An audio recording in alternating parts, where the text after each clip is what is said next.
welcome to the opening round of the 2012 Just Car Insurance Australian Drifting Grand Prix. Round 1 brings us here to Symmons Raceway in Tasmania. We've got 20 cars from the mainland here to take on the locals, combine that with mixed weather conditions, and it's going to be a very exciting weekend of drifting.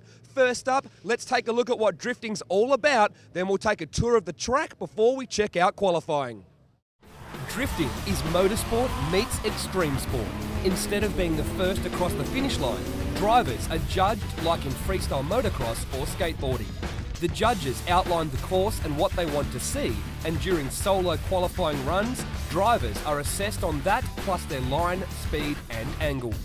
The driver's qualifying score then determines who they go up against in the top 32 tandem battle eliminations. Drivers go head-to-head and they are then judged on their proximity and emulation. Basically, the aim is to drive as close to the car in front and copy or better their driving.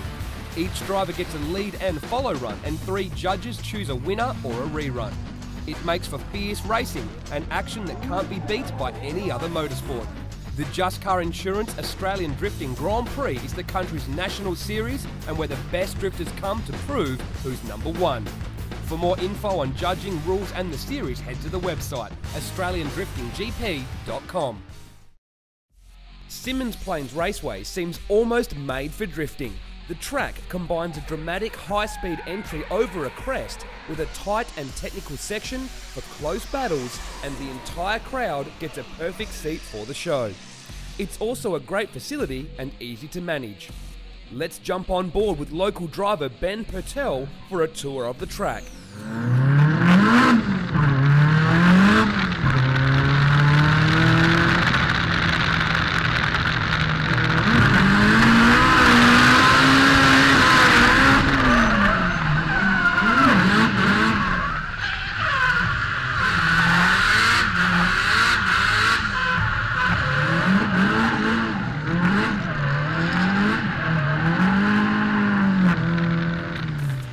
From the outside, the judges want to see a high-speed entry initiating before the crest with a sharp, snappy transition to hit the first outer clipping zone. It's then out to the second outer clipping zone before coming into the Achilles radial dogleg to hit another outer clip before drifting past the I Love Drift finish line where the judging area ceases. Now let's check out some of the top qualifying runs. Here's one from the godfather of drift, Danny Denzo, for whom is fishtailing the straight in the Achilles radial S15 Sylvia, throws it on the crest of the hill there, hits that first outer clip with precision, comes through the KW suspension corner, a little bit shallow on the second clip, not quite far enough out to get that last clip, but a very clean run, 83 points from the godfather of drift. Luke Fink, now the reigning champion, massive entry, throws it well before the crest, over 150 kilometres per hour. Precision on that first outer clipping point, only 30 centimetres away from it, right on the second outer clip, smack bang on that last outer clip. That is a textbook run, almost perfect, 94.3 points from Luke Fink. Rob White now, he's been having massive speeds on his entries. What's he got this time? 163 kilometres per hour in the Monster Energy 350Z. Trying to get that car back is a mission in itself. He almost makes the first outer clip, hits the second outer clip and hits the third. That is a stellar run from Rob White. 96 points. He defeats Luke Fink. He is now in the lead of qualifying, but Luke Fink has another run up his sleeve in qualifying. He is going to have to pull off something crazy to beat that run from Rob White. He is piling on the speed, but look at that, throws it early, massive angle. If he holds on to this, it will be unbeatable. Can he bring it back? Yes, he does, and gets it right on that outer clip. Almost makes the second outer clip, a little bit shallow. Where's he going to be? Right on that last clip. That was an amazing run from Luke Fink, and he does it, 96.7. Yeah, I'm pretty stoked to qualify first. After my first run, I was not feeling 110% about it. The car wasn't working well in the morning, but on my second run, just laid it all out, rolled the dice, and it just seemed to work out. Nice big backwards entry, so I was pretty stoked with it, to be honest. Well, here is the top 10 in qualifying. 5 Tasmanians have made it through into that top 10, with Ben Pertel being the highest of the bunch. That proves there must be some type of home court advantage. Hayden Buckham does very well in a brand new car for this year, qualifying in 9th. The godfather of drift is in 4th, and only 0.7 of a point separates the number 1 and 2 qualifiers. Let's catch up with the guys now. G'day, I'm Luke Fink. I'm the driver of the Holford Motors S14. I'm from Queensland and I'm down here in Tassie for the first round of the Australian Drifting Grand Prix.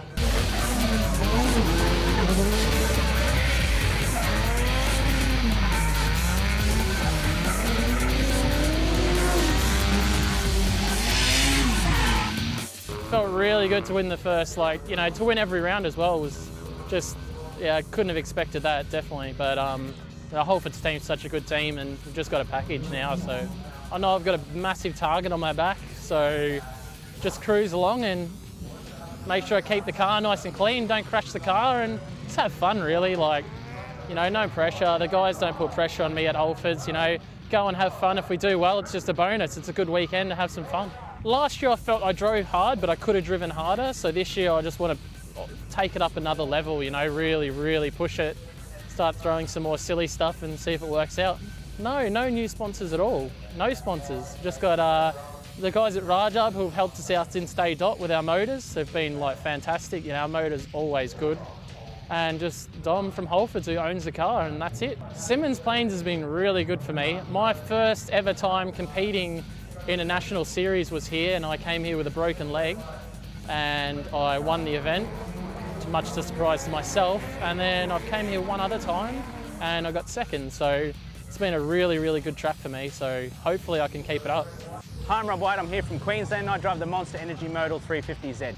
Look, we're trying to take it to the next level. We've got probably one of the top cars here in Australia, and we've got some of the best sponsors here in Australia, so we really want to give them the maximum exposure. We want to do all sorts of professional events. Obviously this is one of the top events in the country for drift, so it'd be silly not to be here. I'm looking forward to all of the tracks. They're all new to me. I haven't done any of the tracks that are on the calendar this year, so every track is going to be exciting and new to me, and I'm going to have to really work hard and practice to make sure I get up to the level of the people that have been there years and years before me. This is our second 350 now. We've got 2 of them.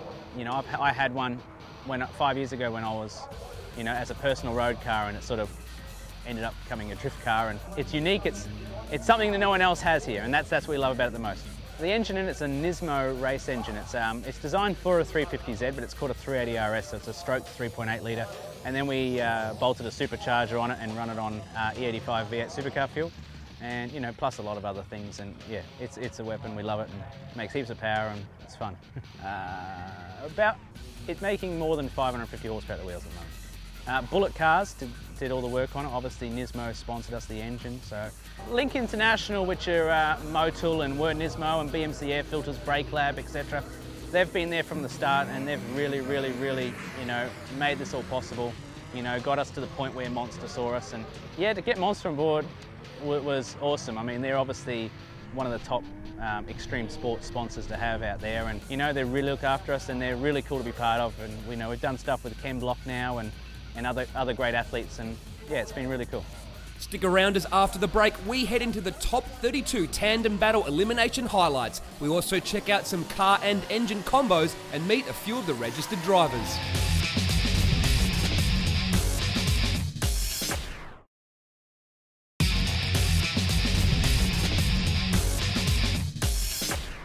Welcome back to round 1 of the Just Car Insurance Australian Drifting Grand Prix. One of the great things about drifting is the diversity in car and engine packages. Basically, if it comes off a production line, anything goes. This is not only great for the teams, but the fans as well, as there's some very exciting packages out there. First up, let's take a look at some of the engines commonly used in drifting. Then we'll catch up with the drivers to see which ones they use and why.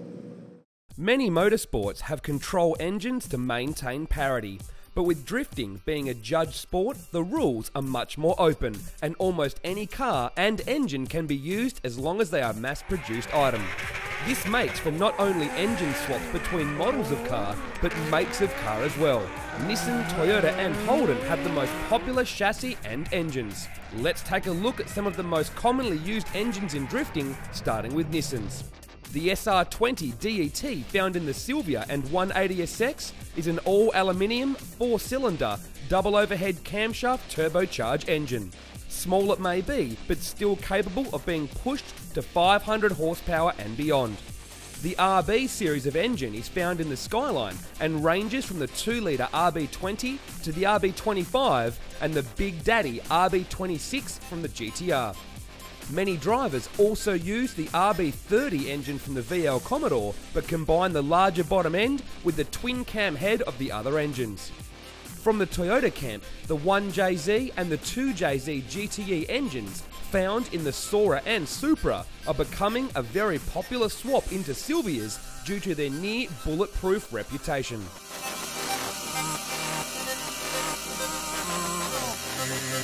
Also popular from the Toyota camp is the 1UZ FE all-alloy quad-cam 4-litre V8, also known for its incredible reliability. The other V8 finding its way into engine bays of all types of drift cars is the General Motors LS series of engines. Being all-alloy, with no turbos, intercoolers or whatnot hanging off them, they are as light as an RB or 2J engine and provide huge torque and have no lag.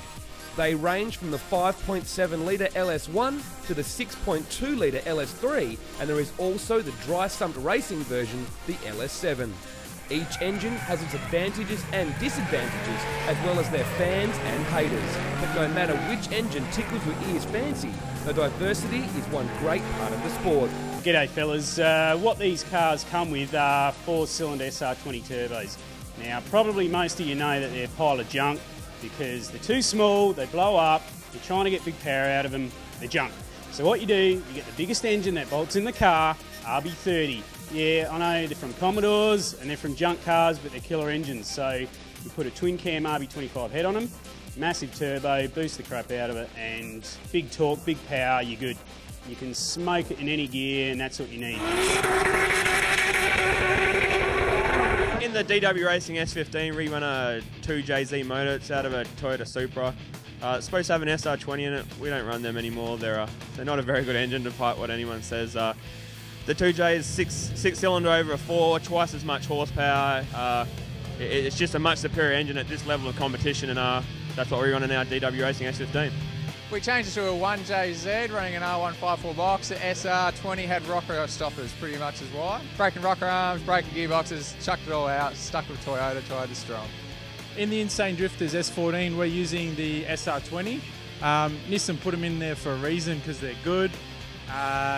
We've just thrown a couple of bolt-ons on, bigger turbo, quad throttles, and yeah, making reliable power, 280 kilowatts all day, every day.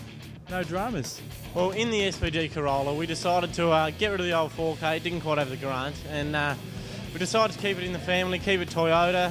Went with the 4-litre quad cam Lexus V8, and yeah, it ended up really well, working out a treat.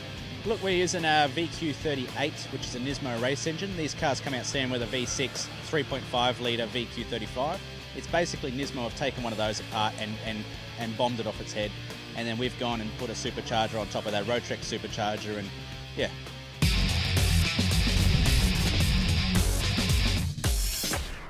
It's time to head into the top 32 tandem battle elimination highlights. There are a few upsets in the first round, with qualifiers 8, 9 and 10 all being knocked out. A collision between Matthew Harvey and Martin Kroll was deemed Harvey's fault, as Martin simply had nowhere to go. Martin then cruised to victory in the Federal Tyres S13 in the second run. Hayden Buckham went off track against Danny Williamson on his lead lap. And Danny's clean lead lap gave him the win, knocking out the all-type crash via ute. Number 8 qualifier Andrew Considine and the number 25 qualifier Anthony Ceci gave us the first and one of the best door-to-door battles of the weekend. It was a close call, but Anthony just edged out Andrew in the Confidine Motorsport S14. Another upset of a different kind was a big crash by Damien Croxon in the power-up S14 Sylvia while battling Simon Michaelmore. Damien was unharmed, but could be reshelling his S14 for the second time in 2 years. Let's hope he fixes it in time for round 2. Now let's catch up with a couple of our registered drivers. Hi, I'm Hayden Buckham from South Australia. I'm driving the all-type crash Holden VEU. We did reasonably well in the round I did last year, and that sort of gave us the inspiration, I guess, to build a new car and attack the whole season. So All Type Crash is my major sponsor. They actually own the car. I'm lucky enough to be getting to drive it. We were looking at upgrading to a newer chassis, a newer car. We'd thrown around the idea of putting a V8 in the Skyline like some people have done. But with my dad always being into his Holdens and Holden Utes and V8s, we had a good look at the Ute and it was a good package, so we decided to go with it. And so far it's working really well. Basically, this car is a little bit heavier than the Skyline. It's a bit longer, a bit wider, so it's a lot stabler to drive on the track. Looks like a bit of a handful, but it's actually really easy to drive.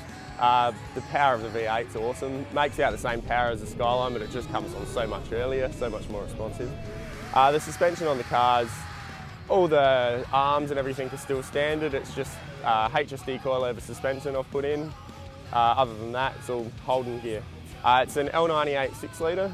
It's the standard engine that the car came out with. Makes about 300 kilowatts at the wheels. Got a bigger cam, an air intake and an exhaust system, and that's it.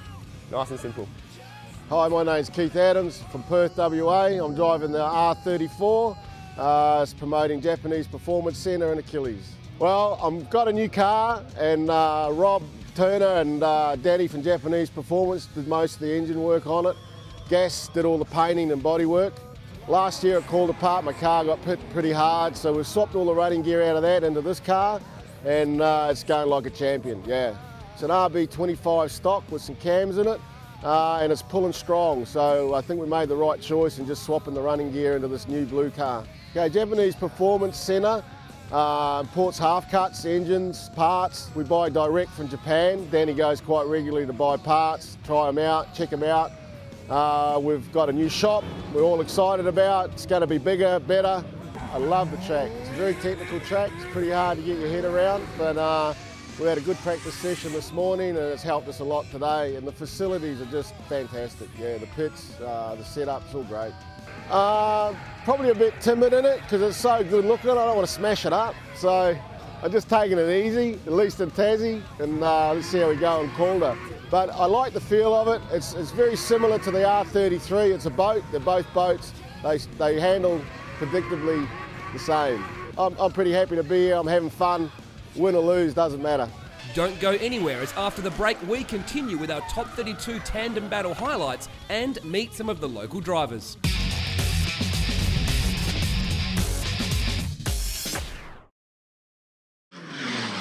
You're watching round one of the Just Car Insurance Australian Drifting Grand Prix. We're about to continue our top 32 battle highlights, but before we do, let's meet a couple more of our registered drivers.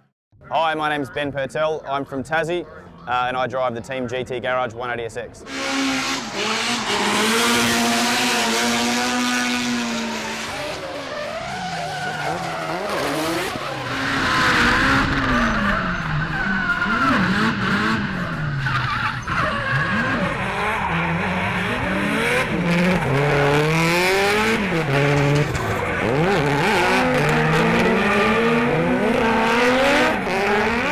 I wanted to do Drift Australia a few years ago, and now this is the new exciting national series. I wanted to be a part of it. My experience in the local scene, I was lucky enough to be the state champion a few years ago and have been competing for about 6 years now, and watched the sport go from very entry level right through to where it is now, where our state series is definitely one of the best in the country. So I've been to a couple of states outside of Tassie, but this will be the first full year of national competition. There's definitely a lot of pride on the line. Obviously it is our track, so we want to be making the most of it, as the rest of the tracks this year aren't as well known to us. So I reckon there'll be a few surprises this weekend. Obviously Luke Fink, being the reigning champion, is going to be the #1 bloke to beat this weekend. Tassie's right up there in terms of the standard of driving, there's no doubt about it. So we've definitely got some of the best drivers in the country, and I think you'll find that out this weekend.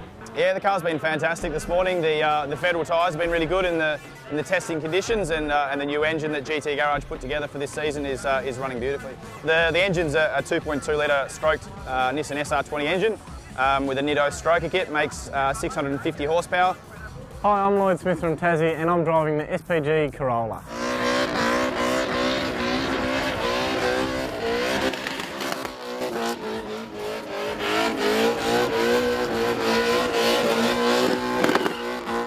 I started drifting when I was 14 and 9 months. That's the earliest I could get on the track, so got on the track to give it a crack, and I'm now 18 years old. My fabrication skills weren't up to scratch too high, but I learnt a lot through building the car and did most of the work myself in mounting the engine and doing most of the driveline work and etc, etc. I managed to have a little bit of luck last year, finished up a couple of first place of the rounds. Best I've come so far is second place in the Tasmanian series. I've been to Queensland Raceway last year, and I've been over to Malala in Adelaide, and I've been to Winton Raceway. Oh, one also, Eastern Creek in Sydney for World Time Attack. This year I was thinking of switching cars due to, I guess, the Corolla isn't as competitive in the big events over in the mainland. It's still a very competitive car, but just want to switch car to a more powerful car for the big boys over on the mainland. I'm very much looking forward to trying out Barbagallo in WA, and if not, I'll be very looking forward to Malala. I broke third and fourth selector fork in practice, which was a bit of a pain in the bum. It's a good feeling being out there. A bit unlucky to break the car, but I'll still give it a good old hard crack in the R31.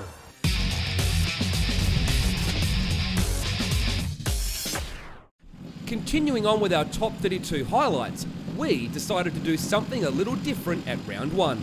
With only 30 cars in the pro field, we invited the top 2 finishers in the privateer group to take the number 31 and 32 spot. Hi, I'm Josh Howe from Tasmania and I drive the Toyota Corolla. I've been drifting on and off about 7 years. Never really had a competitive car, so yeah, it's good to actually be amongst all the big guys. So yeah, no, it's a lot of fun.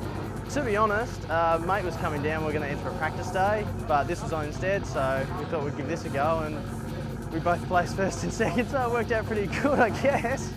Yeah, getting the wild car entry pro class was a bit intimidating. Now I know I'm up against some pretty serious cars, but I'll just go out there and have fun and see what happens, I guess. Josh had a few pro class drivers worried he could cause an upset, but he would have to go through Rob White to do it. And as a reward, Josh Howe, the prize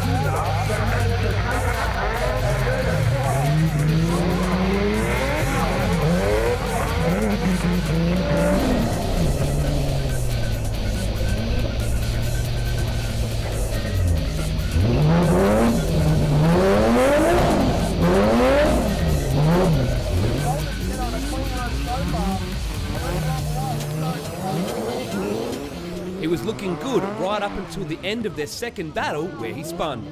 Nathan Clark had nothing to lose when he went up against Luke Fink. He may not have won, but he certainly gave it all he had.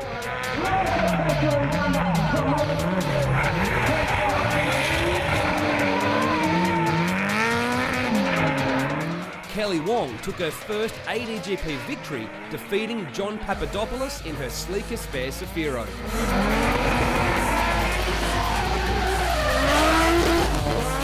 Danny Verhoomis had to take on fellow Western Australian Lane Brandis, and the godfather of drift was in top form and took the win.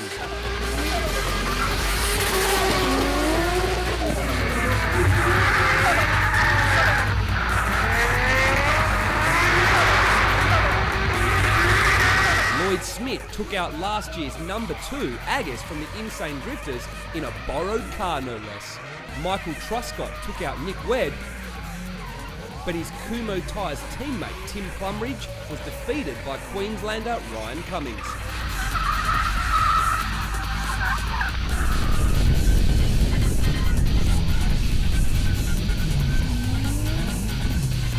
Matt Haimbridge and Michael Prosnick had to go a rerun to split them.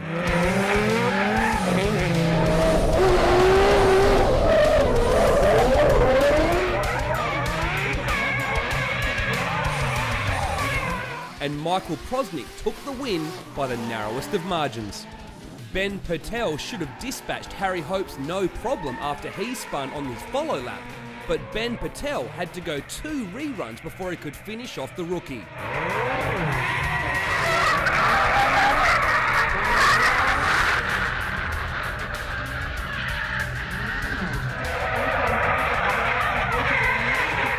Each time gaining a big advantage in his lead lap, but throwing it all away by spinning behind Hopes in his follow lap.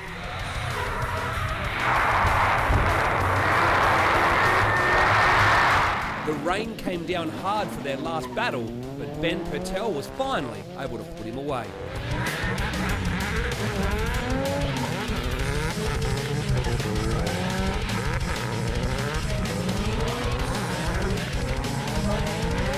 Local Andrew Goss defeated Victorian Enda Ensiel in the I Love Drift Sylvia.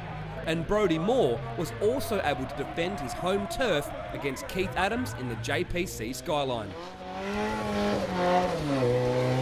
Michael Bonney and Matt Russell both made the trip over from Victoria, and Michael Bonney was able to take the win, helping him earn some valuable championship points. Stick around, as after the break, the battles heat up as we go into the top 16 of the Just Car Insurance Australian Drifting Grand Prix.